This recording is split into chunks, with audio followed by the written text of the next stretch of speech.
looking like you drugging and thugging. That was... Hold up, listen to this. That right there was Boosie Badass taking direct shots at Kodak Black after a viral clip had Kodak looking real shaky on stage. Tension between these two has been bubbling for a minute, and Boosie clearly saw the moment as the perfect opportunity to throw some serious shade. But Kodak? Yeah, he wasn't about to let that disrespect slide. Now Kodak is clapping back, and you won't believe how messy this situation is getting, so listen closely, because the response that echoed all across the internet started with a video that surfaced online on February 23, 2026. Kodak Black was performing on stage in Texas, and something about the way he was moving had people immediately raising eyebrows. The man looked unsteady. His own crew literally had to grab him just to keep him upright so he wouldn't collapse right there in front of the crowd. And if that wasn't wild enough, reports say he showed up 9 hours late to the performance. 9 hours. Fans in the audience had their phones out capturing every second. The footage started spreading everywhere within minutes. Comment sections instantly filled up. Some fans were genuinely worried, others were cracking jokes, and plenty were straight up saying, "Man, he needs help." His camp quickly jumped in trying to clean things up. They claimed it was nothing serious and blamed it on a weird camera angle. But let's be real, the internet had already made its decision. Then the very next day, February 24, 2026, Boosie Badass jumped on Instagram and dropped a simple message: "Dude need help, for real, for real." That was it. No explanation, no rant, just 2 words. And trust me, everybody knew exactly who that message was aimed at. You need to get in the gym, Kodak. But you ducking all on stage. Ducking. You gonna fall out on stage. Those... Listen to this. Those words would hit anybody on a deep level. Even Boosie Badass later stepped back and admitted he might have pushed things a little too far with how he came at it. And I say I stand on it. You should know that, bro. I kind of went too hard on you, but that's me, man. I was mad at you. I was mad at you. But he... Hold up. Boosie Badass made one thing crystal clear. He wasn't taking any of it back. He explained that watching Kodak Black in that condition genuinely bothered him. Not because of some personal beef, not because he was chasing clout, but because he always viewed Kodak as one of the leaders of the new generation. Boosie even said he saw a younger version of himself in Kodak, and when you see someone you relate to moving reckless in public like that, it hits a little different. Kodak, meanwhile, had his ear to everything people were saying, and he was hearing the chatter everywhere. So on March 7th, 2026, he decided he was done sitting back watching the narrative unfold. He jumped right into Boosie's IG Live uninvited, right in the middle of the stream, and got straight to business. He demanded an apology and wanted Boosie to publicly walk back what he said. And from the tone of it all, it was obvious Kodak was not coming in with friendly energy. "Y'all don't even know what's going on, so why y'all speaking on? I don't know." Listen to this. Those words right there were the entire backbone of Kodak's argument. From his point of view, nobody on the internet actually understood what was happening in his personal life.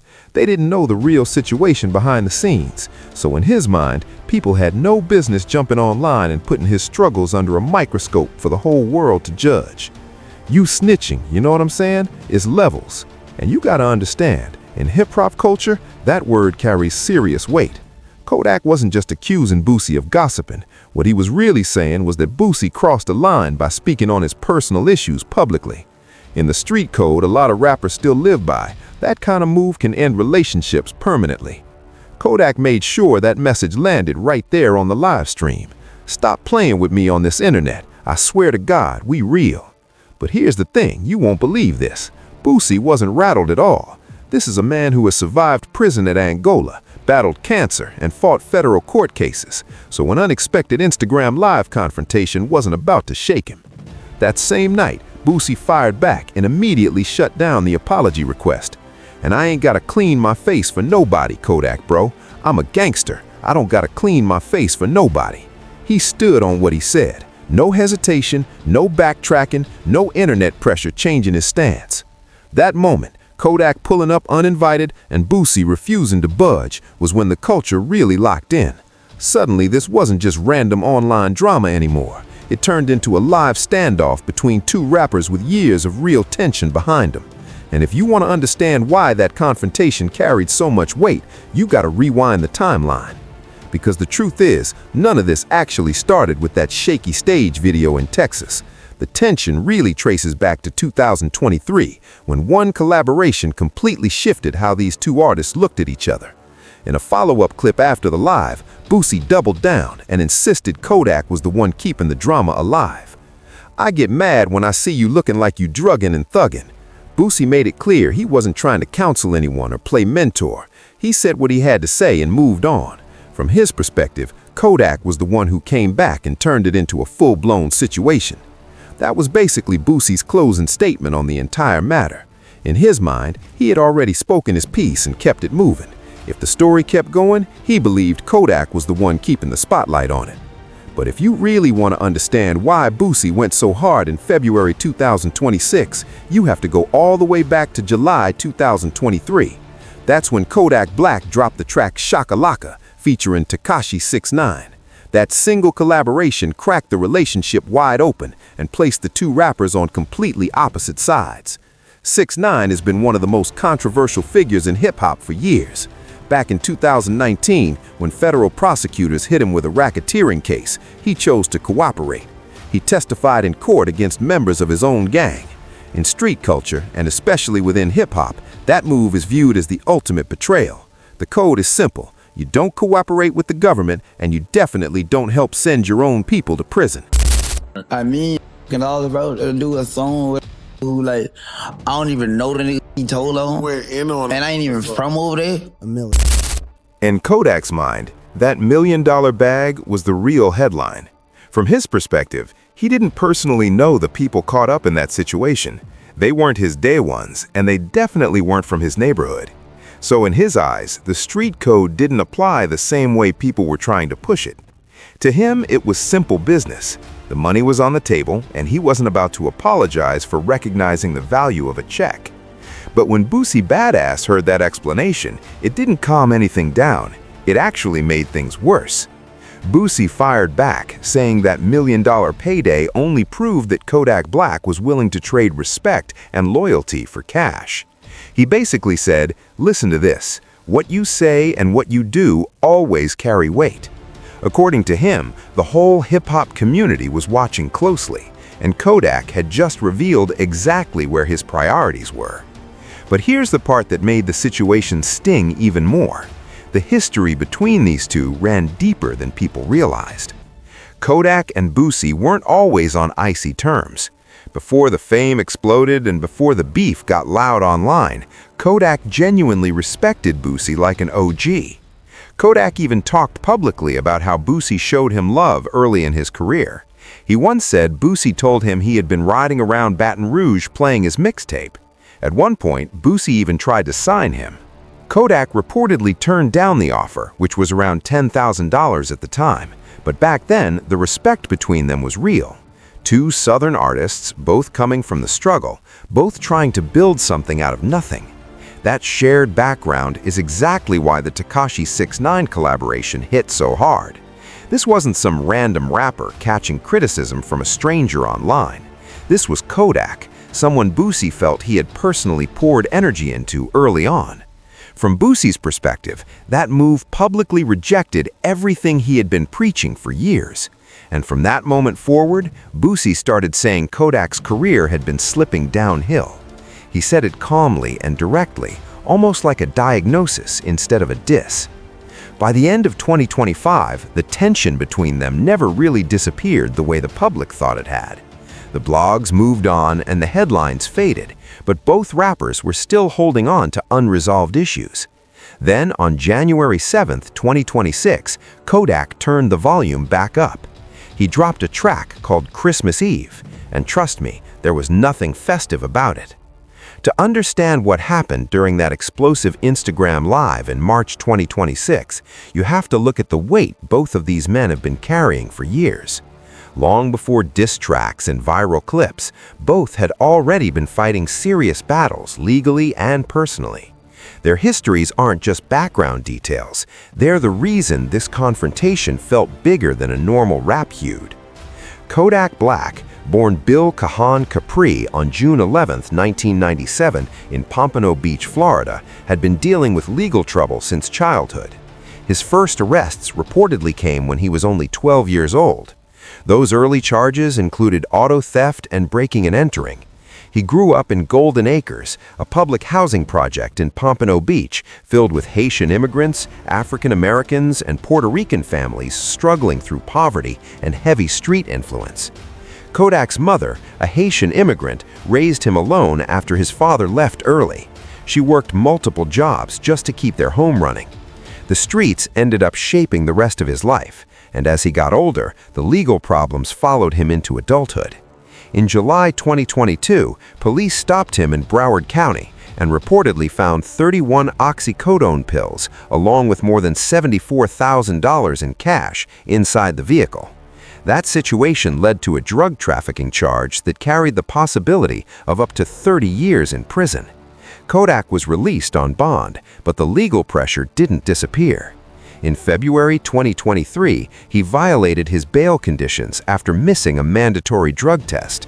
Soon after that, he reportedly tested positive for fentanyl, which triggered a warrant for his arrest.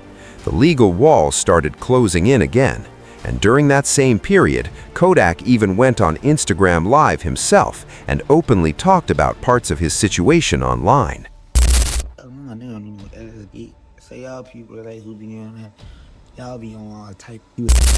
He was trying to push back against the rumors and defend himself from everything the blogs were throwing out there. But in the middle of doing that, something real slipped out. Listen to this. Kodak Black ended up revealing more than he probably intended while speaking on it. He admitted that behind all the headlines and speculation, there were real struggles people didn't fully understand. And then he said something that stuck with a lot of people watching. Everybody got a vice. Everybody got some kind of weakness they're dealing with behind the scenes. Everybody got a vice, some kind of weed. Everybody got some kind of vice, even if it ain't drug. Homie, that was... Listen to this. Those words from Kodak Black basically summed up his entire stance on the substance rumors surrounding him. In his view, everybody out here has some kind of vice. Everybody has something they're battling behind the scenes, so why single him out like he's the only one moving reckless? It wasn't a straight confession, and it wasn't a flat-out denial either. It was Kodak doing what Kodak usually does, keeping it real while still leaving enough mystery in the air. Then things got even more complicated in December 2023. Police reportedly found him slumped behind the wheel of a Bentley, blocking traffic, with white powder around his mouth that initially tested positive for cocaine. Kodak later claimed it was actually oxycodone from a legitimate prescription. A judge eventually threw out the possession charge once that prescription checked out. But by that point, the image had already spread everywhere. And once the internet locks in on a moment like that, it becomes part of the narrative whether you like it or not. The same thing goes for his history with firearms. Back in May 2019, Kodak was caught lying on federal forms while trying to purchase guns, which landed him a 46-month sentence in federal prison. He ended up serving about half of that before Donald Trump commuted his sentence in January 2021. That presidential commutation came with conditions attached. Those conditions eventually led him back into legal trouble again. The cycle just kept spinning. But the story doesn't stop there, because Boosie Badass has his own long history with the system too. Born in Baton Rouge on November 14, 1982, Boosie came up in an environment where poverty and violence weren't rare occurrences, they were everyday realities. His father died from a drug overdose. Family members around him were either locked up or caught in the same cycle of the streets. As a teenager, he was already witnessing violence up close and learning how to survive in that environment. In 2009, Baton Rouge police arrested him on charges involving marijuana and a weapon. At the time, he was already on probation. That situation landed him a 4-year sentence. Later, he violated house arrest after testing positive for marijuana, and the judge doubled that time to 8 years. He was sent to Louisiana State Penitentiary, one of the most notorious prisons in the United States. He remained there from 2009 until March 2014. During that stretch, he also picked up additional drug charges related to attempting to bring substances into the facility. He eventually pleaded guilty and received another 8 years added to the case, though it ran concurrently so it didn't extend his release date. After getting out, he violated parole again by testing positive for marijuana. This time, he managed to negotiate a deal involving fines and probation instead of going back behind bars. Then came health battles that could have ended a lot of people's careers. Boosie had already been living with type 1 diabetes since childhood, diagnosed when he was around 10 years old. Managing insulin, prison conditions, street life, and a rap career at the same time is not easy. Then, in 2015, something even more serious appeared. Doctors discovered stage 1 kidney cancer during a routine medical checkup while he was out on parole. The diagnosis came quickly, and the surgery followed just as fast. Doctors removed about 27% of his right kidney. After the procedure, Boosie spoke openly about faith, family, and how close the situation came to changing everything. Both of these men carry real scars behind the headlines. Legal battles, health scares, years dealing with the justice system. That history forms the backdrop to everything they say to each other. When Boosie says he worries about Kodak, it comes from someone who has survived serious situations himself. And when Kodak tells Boosie to stay out of his personal business, that response comes from someone who has been handling chaos in his life since he was barely a teenager. Neither one of them is speaking from a soft place, and that's exactly why this conflict is so hard to settle. If you peel back the insults, the diss tracks, and the viral live streams, what you're really seeing is a bigger conversation hip-hop has avoided for years. The question of what happens when substance abuse becomes too visible to ignore. And even more important, who actually has the right to call it out publicly. Kodak's history with drugs isn't just speculation. He acknowledged parts of it himself. In 2023, he admitted to using Percocet and methamphetamines, explaining that the meth came from contaminated pills, and said he spent about $350,000 on rehabilitation trying to deal with opioid dependency. He talked about getting clean for the sake of his children, but despite those efforts, the arrests kept coming and the viral clips kept circulating. That's the trap hip-hop sometimes sets for its own artists. The music celebrates a certain lifestyle, but when the same lifestyle shows up in real life, people suddenly act shocked. Research into popular music has shown that roughly 72% of rap songs contain references to drugs or alcohol, with rap leading other genres at about 77% in certain time periods. The same fans who blast those songs in their cars are often the first ones flooding comment sections when an artist shows up looking off during a performance. The culture glamorizes the behavior in the lyrics and then reacts with surprise when it becomes visible in reality. Kodak isn't the first artist caught in that contradiction, and he definitely won't be the last. Boosie understands that dynamic, because he has been navigating it for his entire career, and when he saw that shaky stage video from Texas, he didn't frame his response as a viral hot take. His reaction came from something deeper. It was anger mixed with recognition. He openly admitted that seeing Kodak looking like that made him mad, not sad, not quietly disappointed, angry. The kind of anger that comes from watching someone you believed in start damaging what they built. Boosie kept returning to that point whenever he explained himself. He said he looked at Kodak the same way he viewed himself in his own generation.